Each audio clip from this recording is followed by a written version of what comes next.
ഭൂമിയിലെ ഏറ്റവും മനോഹരമായ ഒരു കെട്ടിപ്പിടുത്തത്തെ നമുക്ക് കാണിച്ചു തന്ന കവിയാണ് വീരാൻകുട്ടി. കവിക്ക് മാത്രം കാണിച്ചു തരാൻ കഴിയുന്ന ഒരു അപൂർവമായ ഒരു ആലിംഗനം. ഇലകൾ തമ്മിൽ തൊടുമെന്ന് പേടിച്ച് നാം അകറ്റി നട്ട മരങ്ങൾ മണ്ണിനടിയിൽ വേരുകൾ കൊണ്ട് കെട്ടിപ്പിടിക്കുകയാണ് എന്ന സന്തോഷമുള്ള രഹസ്യം നമ്മെ കാണിച്ചു തന്ന കവി. ഏറ്റവും കുറച്ച് വാക്കുകൾ, അതും നാം നിത്യജീവിതത്തിൽ ഉപയോഗിക്കുന്ന ചിരപരിചിത വാക്കുകൾ.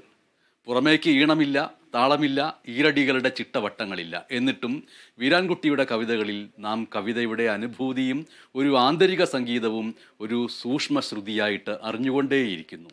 ഒരു കുഞ്ഞു മരത്തിൽ നമ്മൾ ചാരി നിൽക്കുമ്പോൾ മരം അതിൻ്റെ കാതലിൽ നിന്ന് നമ്മുടെ ഉടലിലേക്ക് പകർന്നു തരുന്ന കുളിർമ പോലെ. രാജ്യങ്ങൾ തങ്ങളുടെ നാടുകളിലേക്ക് അനധികൃതമായിട്ട് കുടിയേറിയവരെ തടവുപുള്ളികളെ പോലെ അതിർത്തി കടത്തിവിടുന്ന കാലങ്ങളിൽ വീരാൻകുട്ടിയുടെ കവിത മറ്റൊരു കാഴ്ച കാണിച്ചു തരുന്നു. അതിർത്തികളെക്കുറിച്ച് നാം വെച്ച ഒച്ചകൾക്കെല്ലാം മീതയായി മുൾവേലി പൂത്തിരിക്കുന്നതാണ് വീരാൻകുട്ടി കാണിച്ചു തന്നിട്ടുള്ളത്.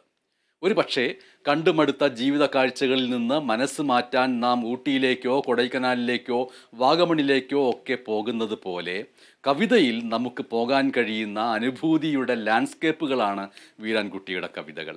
പക്ഷേ അത് ഈ പറഞ്ഞ പ്രത്യേക സവിശേഷ പ്രദേശങ്ങളിലേക്ക് മാത്രമല്ല, നാം കാണാതിരിക്കുന്ന നമ്മുടെ ജീവിതത്തിൻ്റെ അനുഭൂതിയുടെയും അനുഭവത്തിൻ്റെയും ഒക്കെ പ്രദേശങ്ങളിലേക്ക് കൂടിയാണ് ആ കവിതകളുടെ ലാൻഡ്സ്കേപ്പിംഗ് എന്ന് പറയുന്നത്.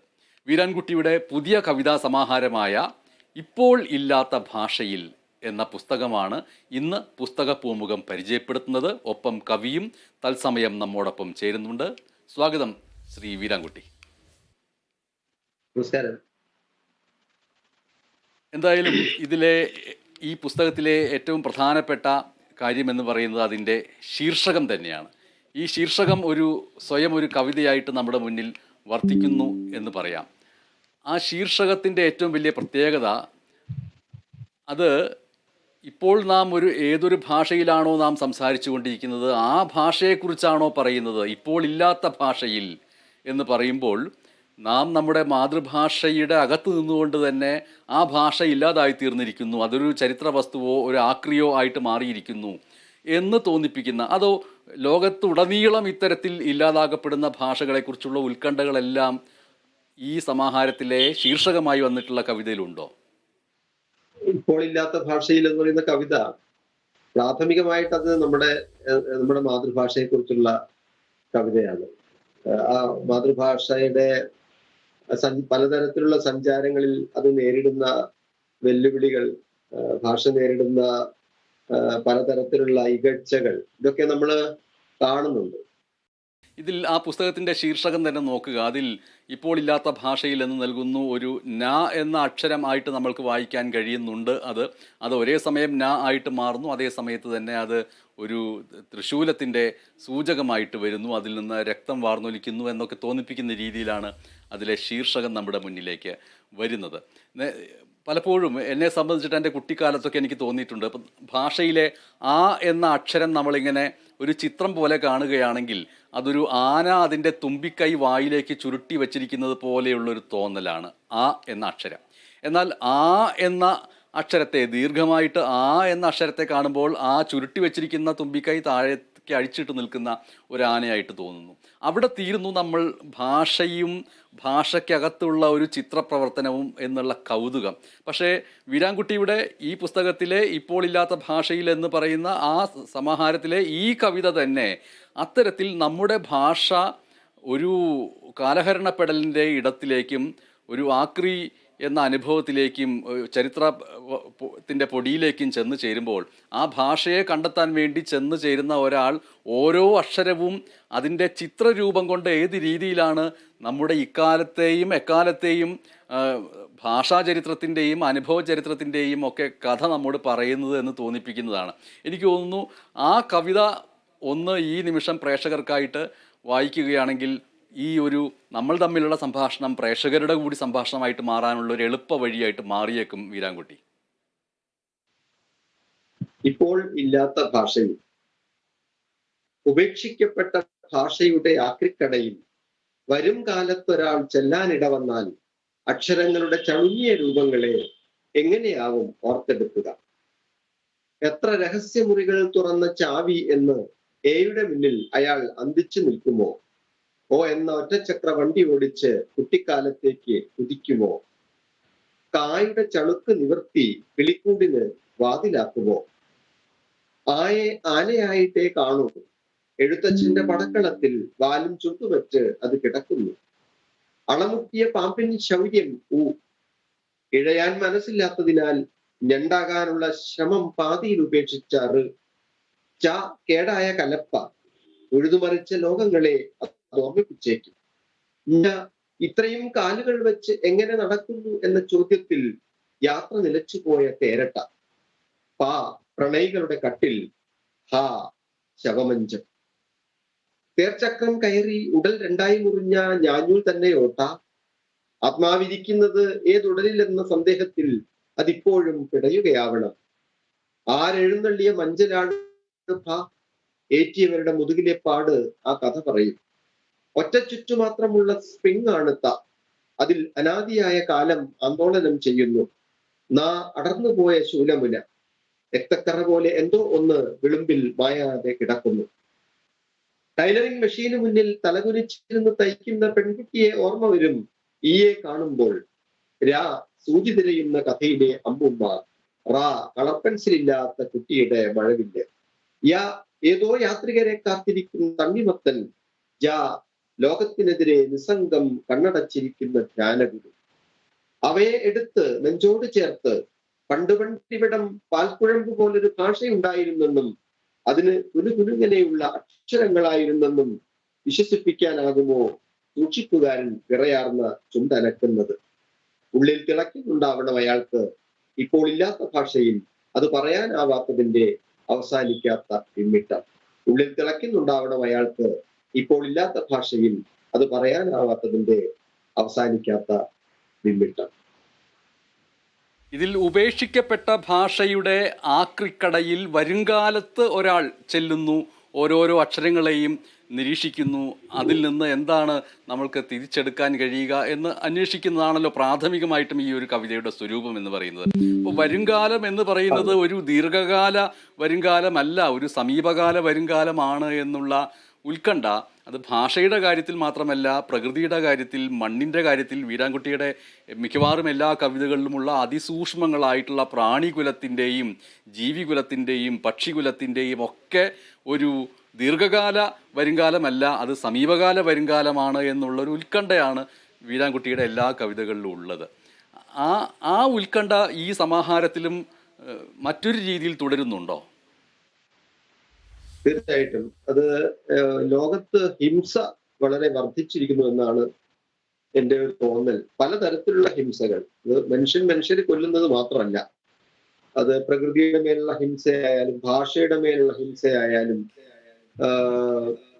മറ്റു തരത്തിൽ നമ്മുടെ നൈതികതയുടെ മേലുള്ള കടന്നുകയറ്റമായാലും ഏതൊക്കെയോ തരത്തിൽ ഹിംസ വർദ്ധിച്ചു വരുന്നു എന്നുള്ള തോന്നൽ നമുക്കൊക്കെ ഉണ്ട്. അപ്പൊ അവിടെ ഈ ലോകം ഹിംസാത്മകമായിട്ട് മാറുമ്പോൾ സ്വാഭാവികമായിട്ടും അതിന്റെ ഒരു മുന ഭാഷയ്ക്ക് നേരെയാണ് എന്ന് നമ്മൾ തിരിച്ചറിയണം. കാരണം മനുഷ്യനെ സംബന്ധിച്ചിടത്തോളം നമ്മുടെ എല്ലാ തരത്തിലുമുള്ള വൈകാരികതയും നമ്മുടെ സാംസ്കാരിക സത്തയും ഉണ്മയും എല്ലാം പകർന്നു വെച്ചിരിക്കുന്നത് ഭാഷയിലാണ്. ഭാഷയില്ലെങ്കിൽ നമുക്ക് അത് ആവിഷ്കരിക്കാനോ അത് നമുക്ക് മിണ്ടാനോ സാധിക്കുകയില്ല. അപ്പൊ സ്വാഭാവികമായിട്ടും ഒരു ജനതയുടെ അല്ലെങ്കിൽ ഒരു മനുഷ്യന്റെ ഉണ്മയെ പ്രകാശിപ്പിക്കാൻ ഏറ്റവും ആവശ്യമുള്ള ഈ ഭാഷ ഏതോ തരത്തിൽ ഹിംസയ്ക്ക് വിധേയമാകുന്നു. അത് ഇല്ലാതായി തീരാൻ ഇടയുള്ള തരത്തിൽ നമ്മുടെ ലോകം ക്രൂരമായി തീരുന്നൊരു തോന്നൽ ഒരു പക്ഷേ ഈ കവിതയ്ക്ക് പിറകിൽ പ്രവർത്തിച്ചിട്ടുണ്ടാകുമെന്നാണ് ഞാൻ വിചാരിക്കുന്നത്. അത് അതേ അവസരത്തിൽ തന്നെ ഭാഷയുമായി ചേർന്ന് നിൽക്കുന്ന മറ്റനേകം അനുഭവങ്ങളുണ്ട് മനുഷ്യന്റെ. ഈ അനേകം അനുഭവങ്ങൾ എന്ന് പറയുമ്പോൾ പ്രകൃതിയുമായിട്ടുള്ള ബന്ധം, നമുക്ക് നേരത്തെ സൂചിപ്പിച്ചതുപോലെ പ്രകൃതിയുടെ മേലുള്ള നമ്മുടെ കടന്നുകയറ്റങ്ങൾ, അതുപോലെ ഈ പലതരത്തിൽ മനുഷ്യൻ എന്ന നിലയ്ക്ക് ആ പദവിക്ക് നമ്മളെ അർഹമാക്കി തീർക്കുന്ന പലതരം മൂല്യങ്ങളെ ഉപേക്ഷിച്ചുകൊണ്ടുള്ള മനുഷ്യന്റെ മുന്നോട്ട് പോക്ക്, സാമ്പത്തികമായ ഒരു കാഴ്ചപ്പാടിൽ ലോകത്തെ നോക്കിക്കാണുകയും സമ്പത്തിന്റെ അടിസ്ഥാനത്തിൽ മാത്രം ലോകത്തെ നിർണയിക്കുകയും ചെയ്യുന്ന ഒരു മുതലാളിത്ത കാഴ്ചപ്പാടിന്റെ ഏറ്റവും അതിന്റെയൊക്കെ ഒരു വയലൻസ് മൊത്തത്തിൽ നേരിടുമെന്ന് ഞാൻ വിചാരിക്കുന്നു. പ്രകൃതിയിലേക്ക് ഓരോ ജീവജാലത്തിലേക്കും ഒരു സൂക്ഷ്മപ്രാണിയുടെ കണ്ണ്, ആ കണ്ണിൻ്റെ നോട്ടങ്ങളിലേക്കൊക്കെ നോക്കുമ്പോൾ തന്നെ പ്രകൃതിയിൽ നിന്ന് അതിനുള്ള ഒരു ഉത്തരം വരുന്നുണ്ട്. ആ ഉത്തരത്തിലേക്ക് നാം പോകേണ്ടതുണ്ട് എന്ന് തോന്നിപ്പിക്കലാണ് ഒരർത്ഥത്തിൽ വീരാൻകുട്ടിയുടെ കവിതകൾ എന്ന് എനിക്ക് എപ്പോഴും തോന്നിയിട്ടുള്ളത്. ആത്യന്തികമായിട്ട് ഹിംസയുടെ വലിയ പ്രബലതയുണ്ടാവുന്നു, അതിൻ്റെ പടരലുണ്ടാവുന്നു. ഈ പടരലിനെ എല്ലാ കവിതകളിലും ഈ സമാഹാരത്തിൽ എന്ന പോലെ ഇതിനു മുമ്പുള്ള മാന്ത്രികനടക്കമുള്ള കവിതാ സമാഹാരത്തിലാവട്ടെ, ജലഭൂപടം അടക്കമുള്ള കവിതാ സമാഹാരത്തിലാവട്ടെ, അതിലൊക്കെ ഈ ഒരു അതിക്രമത്തിൻ്റെ വ്യാപനത്തെ മുൻകൂട്ടി അറിയിച്ചിട്ടുണ്ട് എല്ലാ കവിതാ സമാഹാരങ്ങളും വീരാൻകുട്ടിയുടേത്. അങ്ങനെ ഒരു അതിക്രമം സംഭവിക്കാൻ പോകുന്നു, അതിൻ്റെ ഒരു മുന്നറിയിപ്പ് നൽകുന്ന രീതിയിൽ പലപ്പോഴും ഈ കവിതയുണ്ട്. പക്ഷേ ഈ പുസ്തകത്തിൽ ആ മുന്നറിയിപ്പ് നൽകുന്നതിനെ പോലും വീരാൻകുട്ടി എതിർക്കുന്നുണ്ട്. യുദ്ധം തുടങ്ങുമ്പോൾ എന്ന് പറയുന്ന കവിതയിൽ നേരത്തെ നിങ്ങളെ കൊല്ലാൻ പോവുകയാണ് എന്നുള്ള മുന്നറിയിപ്പ് നൽകല്ലേ, അത്രയും വരെ ഞങ്ങൾ സമാധാനത്തോടെ ജീവിച്ചോട്ടെ, ഒരു നിമിഷത്തിൻ്റെ പൊട്ടിത്തെറിയിൽ ഞങ്ങൾ തീർന്നോട്ടെ, മുന്നറിയിപ്പുകൾ നൽകല്ലേ. ഈ യുദ്ധം തുടങ്ങുമ്പോൾ എന്നുള്ള കവിത വായിക്കുമ്പോൾ എൻ്റെ മനസ്സിലേക്ക് ഈ സമീപ ദിവസങ്ങളിൽ ഗാസയിൽ നടന്നിട്ടുള്ള അതിഭീകരമായിട്ടുള്ള അതിക്രമങ്ങൾക്കിടയിൽ 1-2 ദിവസം, ഈ 3 ദിവസം ഇനി തൽക്കാലത്തേക്ക് വെടിവെപ്പൊന്നും ഉണ്ടാവുകയില്ല, നിങ്ങൾ വേണമെങ്കിൽ രക്ഷപ്പെട്ടോളൂ എന്ന് പറഞ്ഞിട്ടുള്ള ആ 3 ദിവസത്തെക്കുറിച്ചുള്ള ഓർമ്മ എൻ്റെ മനസ്സിലേക്ക് വരികയുണ്ടായി. ആ 3 ദിവസം അവരെങ്ങനെയായിരിക്കും അതിജീവിച്ചിട്ടുണ്ടാവുക? അങ്ങനെ മുന്നറിയിപ്പ് കൊടുക്കാതെ അവർക്ക് നേരെ ബോംബിട്ടിരുന്നെങ്കിൽ അവർ ആ നിമിഷത്തിൻ്റെ സ്ഫോടനത്തിൻ്റെ യുദ്ധധന്യതയിൽ അവർ അവസാനിച്ചേനെ. അപ്പോൾ മുന്നറിയിപ്പുകളുണ്ട് വാസ്തവത്തിൽ വീരാൻകുട്ടിയുടെ കവിതയ്ക്ക് അകത്ത് പോലും ഈ പറയുന്ന. പക്ഷേ ആ മുന്നറിയിപ്പ് പോലും ഒരു അപകടമല്ലേ, സ്വസ്ഥത നശിപ്പിക്കലല്ലേ? കവിതയുടെ ആത്യന്തിക ദൗത്യം ഒരു പക്ഷേ നമ്മളോട് ഉറങ്ങാതിരിക്കാൻ പ്രേരിപ്പിക്കലാണ്, സ്വസ്ഥത നശിപ്പിക്കലാണ് എന്നുള്ളത് വേറെ കാര്യവും. അതുകൊണ്ട് ഇനി യുദ്ധം തുടങ്ങുമ്പോൾ എന്ന് പറയുന്ന ഈ സമാഹാരത്തിലെ ആ കവിത ഒന്ന് വായിച്ചിട്ടുണ്ടെങ്കിൽ ഒരു പക്ഷേ പ്രേക്ഷകർക്ക് എളുപ്പത്തിൽ ഇനി പറയാൻ പോകുന്ന കാര്യങ്ങളിലേക്ക് പോകാൻ കഴിയുമെന്നാണ് തോന്നുന്നത്. നേരത്തെ ആദ്യത്തെ കവിത വായിച്ചപ്പോൾ ഉള്ള അത്രയും വേഗം വേണ്ട എന്ന് തോന്നുന്നു. ഒരു പക്ഷേ തത്സമയം നമ്മൾ സംസാരിക്കുന്നതുകൊണ്ടായിരിക്കും വീരാൻകുട്ടി സ്വാഭാവികമായിട്ടും മറ്റ് വേദികളിൽ കവിത ചൊല്ലുമ്പോൾ ഓരോ വരിക്കിടയിലും കൊടുക്കുന്ന ഒരു മൗനം ഇവിടെ ഇല്ലാതെ പോയത്. അതുകൊണ്ട് ഈ കവിത വായിക്കുമ്പോൾ ചെറിയ ഒരു വേഗക്കുറവ് ഉണ്ടായിക്കൊള്ളട്ടെ. തീർച്ചയായിട്ടും യുദ്ധത്തെക്കുറിച്ച് പറഞ്ഞപ്പോഴാണ് ഞാൻ ആലോചിക്കുന്നത്, നമ്മൾ പറയും മനുഷ്യൻ ചെയ്യുന്ന ഏറ്റവും വലിയ അസംബന്ധമാണ് യുദ്ധം എന്ന് നമ്മൾ പറയുമ്പോഴും അത് നമ്മൾ നിരന്തരം ആവർത്തിച്ചുകൊണ്ടേയിരിക്കുകയും യുദ്ധത്തിൽ നമ്മൾ അഭിമാനം കൊള്ളുകയും ലോകം നമ്മൾ ഇത്രയൊക്കെ മുന്നേറി എന്ന് പറഞ്ഞിട്ടും ആ ഹിംസയുടെ പ്രത്യയശാസ്ത്രത്തെ നമ്മൾ മുറുകെ പിടിക്കുകയും ചെയ്യുന്നു. അത് ആ ഒരു വാസ്തവം നമ്മൾ തിരിച്ചറിയുമ്പോൾ ചിലപ്പോൾ നമ്മൾ ഈ പറയുന്നതൊക്കെ പറയുന്നത് പോലും ഒരു തരത്തിലുള്ള അസംബന്ധമായി പോകുമോ, അല്ലെങ്കിൽ അർത്ഥരഹിതമായി പോകുമോ എന്നുള്ള ഒരു വിഷമവും നമുക്ക് ഉണ്ടെന്ന് എനിക്ക് തോന്നുന്നു. ഇപ്പോ പ്രത്യേകിച്ചും ഭരണകൂടങ്ങൾ വെച്ചു നീട്ടുന്ന ചില സഹായഹസ്തങ്ങളോ അല്ലെങ്കിൽ ഈ പറയുന്ന യുദ്ധത്തിന് നൽകുന്ന ഇളവുകളോ പോലും യഥാർത്ഥത്തിൽ അതിനകത്തും ഹിംസ ഒളിച്ചിരിപ്പുണ്ട് എന്നുള്ളതിനെ കുറിച്ചുള്ള ഒരുപാട് ചരിത്ര സന്ദർഭങ്ങൾ നമുക്കുണ്ട് യഥാർത്ഥത്തിൽ. അതിലെ ആ ചരിത്ര സന്ദർഭങ്ങളെ കുറിച്ച് പറയുമ്പോൾ ഞാൻ ഇടയിൽ കയറിയ ഒരു കാര്യം പറയട്ടെ. ഒരുപാട് ചരിത്ര സന്ദർഭങ്ങളുണ്ട് എന്ന് പറയുമ്പോൾ തന്നെ ആ സന്ദർഭങ്ങളൊന്നുമില്ലാതെ ഒരു പൂച്ചയും എലിയും അത് നമ്മളെ കാണിച്ചു തരുന്നുമുണ്ട് പ്രകൃതിയിൽ. വീരാൻകുട്ടിയുടെ ആദ്യത്തെ നോട്ടം മണ്ണിലേക്കാണല്ലോ, അതുകൊണ്ട് ഞാൻ പറയുന്നേ ഉള്ളൂ. തീർച്ചയായിട്ടും സന്തോഷം. യുദ്ധം തുടങ്ങുമ്പോൾ നീണ്ട കാലത്തെ മുന്നറിയിപ്പോടെ തുടങ്ങരുത് ഒരു യുദ്ധവും. നീണ്ട കാലത്തെ മുന്നറിയിപ്പോടെ തുടങ്ങരുത് ഒരു യുദ്ധവും. നിമിഷങ്ങൾ കൊണ്ട് നിങ്ങളാ നഗരം ചാമ്പലാക്കുമെന്നുറപ്പ്. പിന്നെ എന്തിനവർ മുന്നറിയിപ്പിന്റെ നിമിഷം തൊട്ടേ മരിച്ചു തുടങ്ങണം. യുദ്ധം തുടങ്ങുമ്പോൾ നീണ്ടകാലത്തെ മുന്നറിയിപ്പോടെ തുടങ്ങരുത് ഒരു യുദ്ധവും.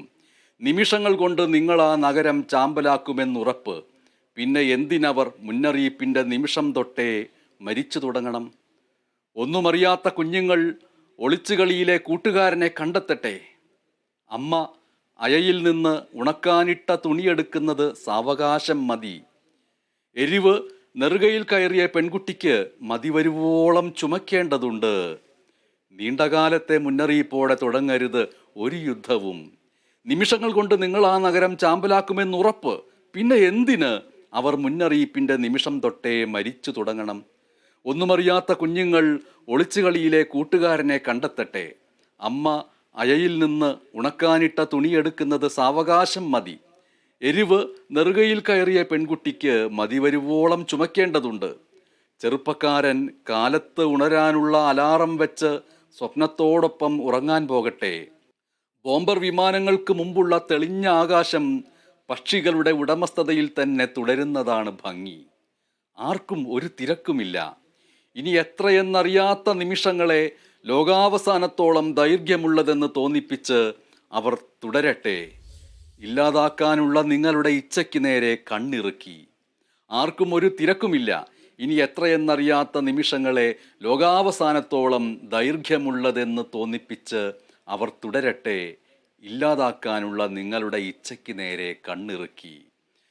വീരാൻകുട്ടിയുടെ ഈ കവിത വീരാൻകുട്ടി തന്നെ വായിച്ചുകൊണ്ടിരിക്കുന്നതിനിടയിൽ സാങ്കേതികമായ ഒരു അപ്രത്യക്ഷമാക്കൽ നടന്നു.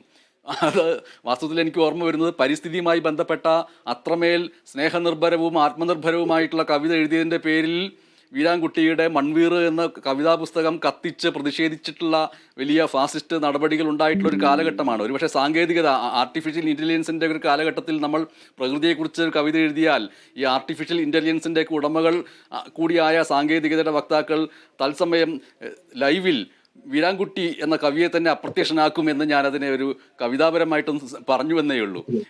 ആ കവിത എഴുതാനിടയാക്കിയ സാഹചര്യത്തെക്കുറിച്ച് പറയാം. ഞാൻ ആ കവിത കവിയിൽ നിന്ന് ഞാനത് പൂർത്തിയാക്കിയെന്നേ ഉള്ളൂ. ഒന്ന് നമ്മുടെ യുദ്ധത്തിന്റെ സന്ദർഭം തന്നെയാണ്. മറ്റൊന്ന് ഗാസയിൽ നിരന്തരം നടന്നുകൊണ്ടിരിക്കുന്ന യുദ്ധത്തിൽ എഴുത്തുകാരും അതുപോലെ മാധ്യമപ്രവർത്തകരും ആരോഗ്യ പ്രവർത്തകരും എന്നില്ലാതെ, കുട്ടികൾ എന്നില്ലാതെ ധാരാളം പേർ കൊല്ലപ്പെടുകയുണ്ടായി. ധാരാളം പേർ, അവരുടെ ഒന്നും എണ്ണമില്ല ശരിക്കും. ഈ കൊല്ലപ്പെട്ടവരൊന്നും തന്നെ യഥാർത്ഥത്തിൽ അബദ്ധത്തിൽ കൊല്ലപ്പെട്ടതുമല്ല. ഉദാഹരണത്തിന് റഫാത്ത് അൽ അറീർ എന്ന് പറയുന്ന കവി, അദ്ദേഹം ഒരു യൂണിവേഴ്സിറ്റി അധ്യാപകനായിരുന്നു. അദ്ദേഹത്തെ കൊല്ലാൻ തീരുമാനിച്ച് മെസ്സേജ് കൊടുത്തതിന് ശേഷമാണ് കൊല്ലുന്നത്.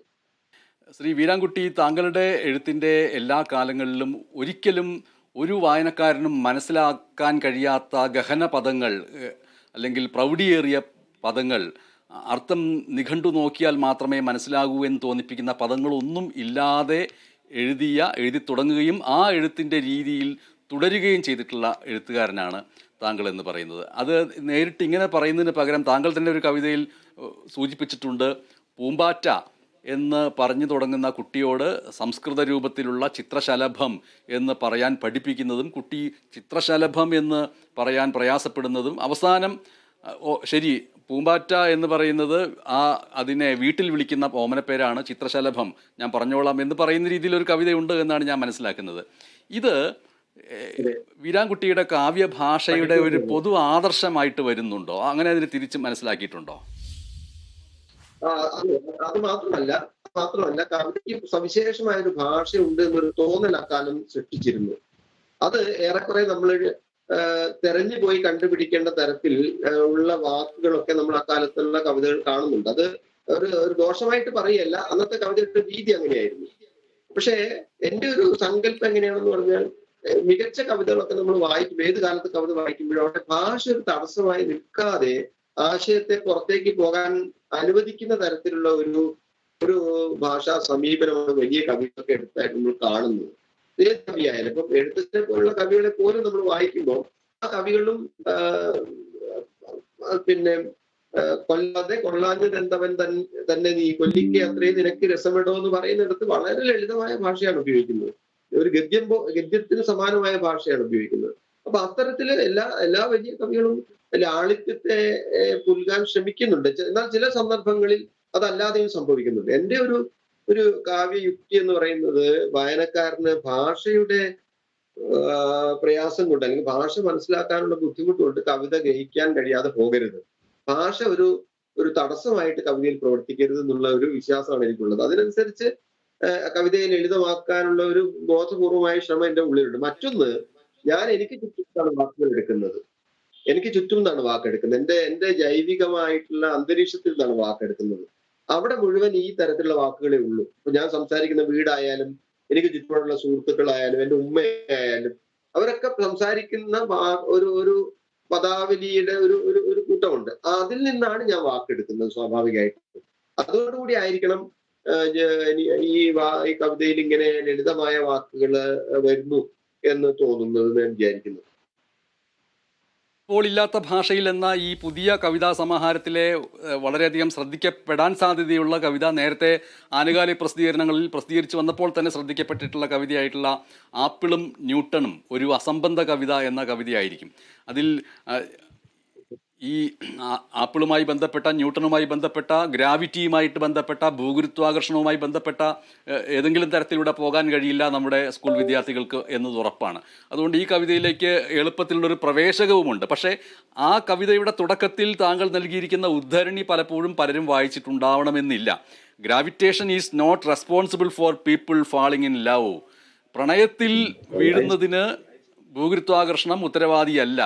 ഫാളിങ് ഇൻ ലവ് എന്ന് പറഞ്ഞാൽ പ്രണയത്തിൽ വീഴുക എന്നല്ല, പ്രണയത്തിലാവുക എന്നുള്ളതാണ് അർത്ഥമെങ്കിലും വീഴ്ച എന്നതിൽ നിന്നാണല്ലോ, ആപ്പിളിന്റെ വീഴ്ചയിൽ നിന്ന് ഭൂഗുരുത്വാകർഷണം കണ്ടുപിടിക്കപ്പെട്ടു. പക്ഷെ ഫാളിങ് ഇൻ ലവ്, പ്രണയത്തിലേക്ക് വീഴുക, പ്രണയത്തിലേക്ക് പതിക്കുക എന്ന് പറയുന്നതിന് ഗ്രാവിറ്റേഷൻ റെസ്പോൺസിബിൾ അല്ല എന്ന് ആൽബർട്ട് ഐൻസ്റ്റീൻ പറഞ്ഞിട്ടുള്ള ഉദ്ധരണിയിൽ നിന്നാണ് ആ കവിത ആരംഭിക്കുന്നത്. ആ കവിത അവിടെ നിന്ന് എങ്ങനെയാണ് ആരംഭിച്ച് മുന്നോട്ട് പോകുന്നത്? അത് ഒന്ന് വായിച്ചാൽ നന്നായിരിക്കും എന്ന് കരുതുകയാണ്. അപ്പോൾ ആപ്പിളും ന്യൂട്ടനും ഒരു അസംബന്ധകാരനാണ്. കവിത ഉണ്ടായത് ഒരു കൗതുകത്തിൽ നിന്നാണ് ആ കവിത ഉണ്ടായത്. എന്ന് വെച്ചാൽ ഈ ആപ്പിൾ ന്യൂട്ടന്റെ തലയിൽ വീണു നമ്മൾ പറയുമ്പോഴും നമ്മുടെ അബോധത്തിൽ വേറൊരു ആപ്പിളാണ് കിടക്കുന്നത്. അത് നമ്മുടെ സാത്താനും മനുഷ്യനും സ്വർഗവും ആ ഒരു പിന്നെ ആദം ഹവ്വ ഈ തരത്തിലുള്ള ഒരു വളരെ പൗരാണികമായിട്ടുള്ള ഒരു ഒരു ഒരു മിത്തായിട്ട് നമ്മുടെ ഉള്ളിൽ കിടക്കുന്നുണ്ട്. അതേ സ്ഥാനത്ത് ഏറ്റവും പുതിയ ഒരു കണ്ടുപിടുത്തത്തിന്റെ അംശമായിട്ട് ഈ ആപ്പിൾ കിടക്കുന്നുണ്ട്. ഇത് രണ്ടും മനസ്സിൽ കിടന്നിട്ടുണ്ടാക്കിയിട്ടുള്ള ഒരു കൗതുകത്തിൽ നിന്നാണ് ആ കവിത ഉണ്ടായത്. യഥാർത്ഥത്തിൽ ആ കവിത ഞാനൊന്ന് വായിക്കാം, പറഞ്ഞതുപോലെ വായിക്കാം. എങ്ങനെയാവും ഒരാപ്പിൾ കാരണം ന്യൂട്ടൺ ഇത്രയും വലിയ തത്വത്തിൽ വീണത്?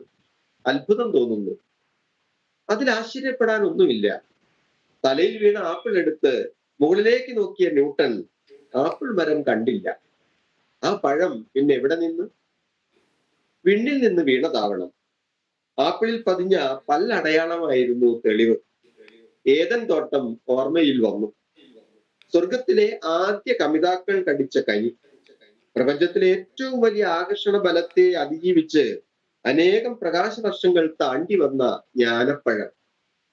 വിലക്കപ്പെട്ട കനി കൈവശം വെച്ചത് ചോദിക്കാൻ വന്ന പുരോഹിതനോട് രക്ഷപ്പെടാനായി ന്യൂട്ടൺ പറഞ്ഞ കളവാകണം ഗുരുത്വാകർഷണം.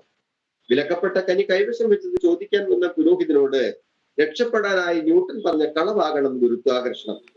ന്യൂട്ടനെ സാധൂകരിക്കാൻ എല്ലാ വസ്തുക്കൾക്കും പിന്നീട് ഭൂമിയിലേക്ക് തന്നെ വേണ്ടി വന്നു എന്നത് സത്യം. തൊടുത്തുവിട്ട അസ്ത്രം, റോക്കറ്റുകൾ, നർത്തിയുടെ പാദങ്ങൾ, ഗുരുത്വാകർഷണ തത്വത്തെ വെല്ലുവിളിക്കാനുള്ള പിൽക്കാല ശ്രമങ്ങളെല്ലാം അതിനെ ബലപ്പെടുത്തുകയാണ് ഉണ്ടായത്. എന്നാൽ മരണാനന്തരം ഭൂമി വിട്ട് സ്വർഗത്തിലേക്ക് ഉയർന്നുയർന്നു പോകുന്ന ന്യൂട്ടൺ മുത്തച്ഛനെ കണ്ട കുട്ടിയുടെ സാക്ഷി വചനം വെച്ച് എനിക്ക് പറയാനാകും, ഓരോ അത്ഭുതവും തുല്യവും വിപരീതവുമായ ഒരു അസംബന്ധതയെ ഉള്ളിൽ വഹിക്കുന്നു എന്ന്. ഓരോ അത്ഭുതവും തുല്യവും വിപരീതവുമായ ഒരു അസംബന്ധതയെ ഉള്ളിൽ വഹിക്കുന്നു എന്ന്. ഈ കവിത മാത്രമല്ല, ഈ സമാഹാരത്തിലെ ഈ കവിത മാത്രമല്ല, പല ഇതിനു മുൻപുള്ള കവിതകളും, ജലഭൂപടത്തിലേതാകട്ടെ, മാന്ത്രികനിലേതാകട്ടെ, അതിലെ പല കവിതകളും പല സന്ദർഭങ്ങളിൽ ഇപ്പോഴത്തെ പല സാമൂഹിക നിമിഷങ്ങളിൽ ഓർമ്മയിലേക്ക് വരികളായിട്ടും വാക്കുകളായിട്ടും വരുന്നുണ്ട് വീരാൻകുട്ടിയുടേത്. ഇപ്പോൾ നിറത്തിൻ്റെ പേരിൽ അധിക്ഷേപിക്കപ്പെട്ട് ആത്മഹത്യയിലേക്കൊക്കെ പ്രേരിപ്പിക്കപ്പെടുന്ന സ്ത്രീകളുടെ വാർത്തകൾ നിരനിരയായിട്ട് വരുന്നു. എൻ്റെ ഉള്ളിൽ അപ്പോൾ മനസ്സിൽ വന്നത്, കറുപ്പൊരു നിറമല്ല, സഹിച്ചതൊക്കെയും തഴമ്പിച്ചതാണത് എന്ന് ഒരിക്കൽ വീരാൻകുട്ടി എഴുതിയതാണ്. അത് ഈ പുസ്തകത്തിലല്ല എന്നാണ് ഞാൻ മനസ്സിലാക്കുന്നത്. കറുപ്പൊരു നിറമല്ല, സഹിച്ചതൊക്കെയും തഴമ്പിച്ചതാണ് അത്. ഇനി വീരാൻകുട്ടി മറ്റൊരു പുസ്തകത്തിൽ എഴുതിയ ഒരു കവിതയിലെ ഒരു വലിയൊരു ചോദ്യമായിട്ട് ഞാൻ ചോദിക്കുകയാണ്. അതായത് പൊതുവെ വീരാൻകുട്ടി ഏറ്റവും അധികം യുവാക്കൾക്കിടയിലൊക്കെ ശ്രദ്ധ നേടിയത് ക്യാമ്പസിലൊക്കെ കവിതകൾ വായിക്കുമ്പോൾ പ്രണയ കവിതകൾ ധാരാളമായിട്ട് വായിച്ചിട്ടുണ്ട് എന്ന് ഞാൻ മനസ്സിലാക്കുന്നുണ്ട്. അപ്പോൾ പ്രണയത്തെക്കുറിച്ച് എഴുതിയ വരികൾക്ക് അങ്ങനെ സ്വീകാര്യത ലഭിക്കുകയും ചെയ്തു. അപ്പോൾ എനിക്കുള്ള ചോദ്യം എന്ന് പറയുന്നത്, രണ്ടു പേർ പ്രണയിച്ചു തുടങ്ങുമ്പോൾ അവരെ മാത്രമാക്കിയിട്ട് ചുറ്റുമുള്ള ലോകം എങ്ങോട്ടാണ് പെട്ടെന്ന് പോയി കളയുന്നത്? തീർച്ചയായിട്ടും അതൊരു വളരെ പ്രധാനപ്പെട്ട ഒരു ചോദ്യമാണ്. കാരണം അതിന്റെ ഒരു യുക്തി എന്താണെന്ന് പറഞ്ഞാൽ, ഈ പ്രണയം, സ്നേഹം എന്ന് പറയുന്ന അനുഭവം വരുമ്പോൾ പിന്നെ ലോകം ഇല്ലാതാവുകയും അവർ മാത്രമായി തീരുകയും ചെയ്യുന്ന ഒരു ഒരു സൗന്ദര്യം അതിനുണ്ട്. സൗന്ദര്യമാണോ അതല്ലെങ്കിൽ അതിൻ്റെതായിട്ടുള്ളൊരു ഉന്മാദമാണോ എന്ന് എനിക്ക് അറിഞ്ഞുകൂടാ. അത് മാത്രമല്ല, ഈ ലോകം എന്ന് പറയുന്നതിനോടുള്ള ഏതോ തരത്തിലുള്ള ഒരു ഒരു പ്രതിരോധം പ്രണയത്തിലുണ്ടെന്ന് ഞാൻ എപ്പോഴും മനസ്സിലാക്കിയിട്ടുണ്ട്.